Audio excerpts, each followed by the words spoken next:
International Ghoul Hunters, Operation Roundtable, was a long-winded name for our attempt to restructure society after its collapse. We shortened it to I.G.O.R, and have referred to it as such ever since. The zombie apocalypse happened nearly a decade ago, and I'm old enough to remember the shock and ensuing mayhem experienced by the general populace when we saw that TV shows and movies had gotten it right all along. Go for the head was the word that got out. That was the only way to kill the bastards, destroy the brain, or at least what was left of it. Methods of infection were disputed at first, some saying even being touched by a zombie was enough to become infected by the virus. Some thought it was airborne. Others believed it was only spread through a bite. People who died of natural causes stayed dead, at least. The only ones who rose again were the people who were bit by ghoul, we realized after some time. There didn't seem to be any chance of infection through scratches or aerosols, which was a relief. That meant we had a chance of getting things back under control one day, if we could only thin out their numbers. I.G.O.R came into being a few years ago, and has grown tremendously since then. We have a good chance now at taking back the world for humanity and snatching it back from the grasp of the dead. An attempt at global government that had enough local clout and manpower to effect change across the planet. We created a global communication network, and even have a small navy and air force. It's not much, but it's a start. And like I say, we keep growing every day. The problem, though, is the superiors. If it weren't for them, we'd have the world back to normal, almost. But the superiors are dangerous and deadly, able to control entire hordes of zombies telepathically. And they've been taking out our people one by one, systematically destroying our new shadow government and replacing it with their own. One superior in particular has amassed a huge army of undead. We've come to calling him Lucifer, as he's risen to the heights of evil power unlike anything we've ever seen before. He's like the Antichrist, raising up an army of the dead to replace the living. He started out in northern Ontario, Canada. The cold weather froze many of the zombies in the winter months, keeping them fresher, stronger. Somehow he amassed the largest horde ever seen from what was left in the colder regions, and then began to move towards the south and towards Toronto, where he set up his headquarters, right on at the top of the CN Tower. For those who don't know, that was once the tallest building in the world. It's still near the top of the record books, especially after several of its competitors burned down or collapsed following the looting and rioting post-apocalypse. Lucifer lives at the top of this giant tower and rules supreme over the hundreds of thousands of undead who roam the streets below him. From there, he can survey them all and send them forth against any threats that approach, using only his thoughts. Our man is still inside, so we don't want to blow the place up. We think he knows that. Maybe that's why he's keeping him there. The rest of the team is dead. Frank, Cassie, Stella, Tom. He only kept the leader. General Reed, my once proud mentor. Now a tortured captive, only half the man he used to be. Literally, not figuratively, since the zombies ate his legs. Mentally, he's all there. We can tell this based on his writings. He's not reporting to us directly, but it seems he's still managing to sneak out the occasional hidden code within his writings. It appears that Lucifer has made General Reed into his publicist. The guy was always a great writer. He did our meeting minutes, and whenever we needed a memo for some big picture idea typed up, he was always the one we asked to do it. So it doesn't surprise me that Lucifer enlisted him to write up these press releases for no discernible reason, which he leaves scattered everywhere. Here's a brief excerpt from one. Greetings! All hail our supreme leader, the Nameless One. He will carry us forth into the future with his brave and fierce lamentations. Make way for his greatness. Pfft, yeah, okay. What else is new? The groan of the day today is... And here's a joke to brighten up this cloudy morning. Did you hear about the guy who's addicted to drinking brake fluid? He says he can stop anytime he wants.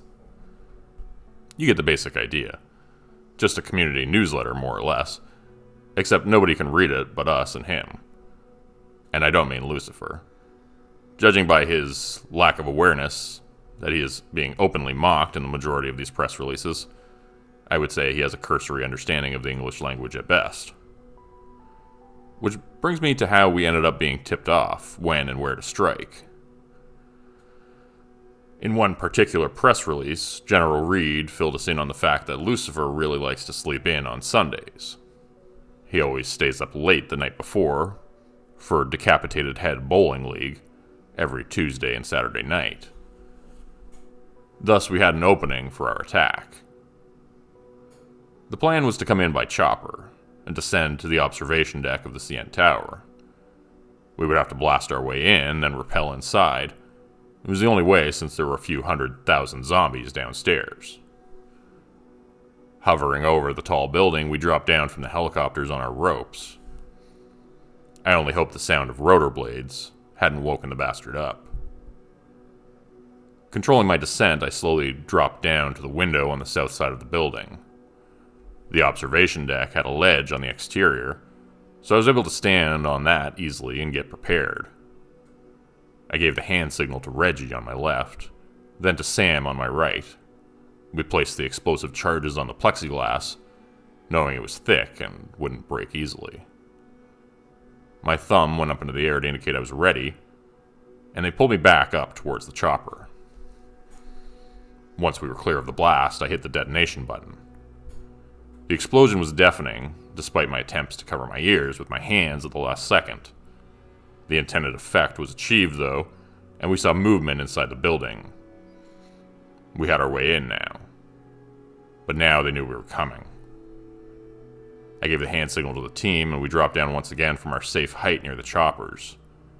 As the roller clamp slid down and I got closer and closer to the building's observation deck once again, my heart began to hammer wildly in my chest. Despite my efforts at controlling it, I knew I might die there. We had never faced anyone so unpredictable. So deadly. My feet hit the steel grate floor of the observation deck and I saw zombies milling about inside the building. We just had to hope that he hadn't made it to the elevator yet. The blueprints showed it was not far away from where he slept. I jumped through the open window and felt the air whipping around inside the place with tremendous force. It was a windy night, and at this height, the gales were powerful enough to knock a man off his feet. A zombie lurched out of the shadows towards me, and I spun around just in time. It was a fast one. A wolf. I managed to knock his chin with the butt of my rifle, but it did very little to disable the monster. His rotten teeth snapped the open air just inches from my face. His decaying skin had large sections missing, which exposed muscle, bone, and subcutaneous tissue beneath. I could see his jaw snapping shut through a large hole in his cheek. Reggie came up behind him as the bastard took me to the ground with his wild and unpredictable attacks. We all tried to watch each other's backs, and Reggie was a consummate professional. He made quick work of the wolf with a thrust of his long, tactical knife through the brainstem of the ghoul. General Reed began to call out from his location. We heard him and moved in that direction. Lucifer would conceivably want to use him as a human shield, so it was a safe bet they would be together. Either that or the bastard was already gone. We didn't think he would leave without a scribe and bargaining chip. Without General Reed as a deterrent, we'd have napalmed his ass long ago. A few had suggested doing that regardless, but were eventually outvoted by the rest of the round table. Arthur would have never allowed it, and he had the ultimate say with his veto power. Broken glass crunched beneath my feet as I moved towards the sound of Reed's calls for help. The man sounded much different now, like he was weak and in ill health. His strong voice now sounded tired and haggard. "Look out!" I heard Miller call out too late, and turned to see Reggie being assaulted from all angles. The entire floor was full of wolf zombies, I realized too late. They were Lucifer's elite bodyguards. These mutated ghouls were capable of inhuman speed, and their reflexes were off the charts. Worse yet, they were sneaky. They could blend into the shadows and lie in wait for hours or days if they wanted to. Not to mention their ability to mimic normal dullard zombie behavior, so you didn't realize what you were dealing with until it was too late, and they were already pulling out your windpipe with their teeth. Reggie was currently having that exact thing done to him. They pulled out his trachea and esophagus and gnawed on them as he gurgled and made silent screams. I took out my sidearm, shot one in the head. The other looked up at me with his face covered in gore, and he smiled intelligently. The next bullet took at his eye, and he fell over, dead for good. Suddenly, all the shadowy corners inside the CN Tower observation deck looked like potential hiding places for ghouls. They were anywhere and everywhere, as far as we could tell. I made a hand signal to the other members of the team, and we made a tight formation, watching each other's backs. We began to move towards the general direction of General Reed once again.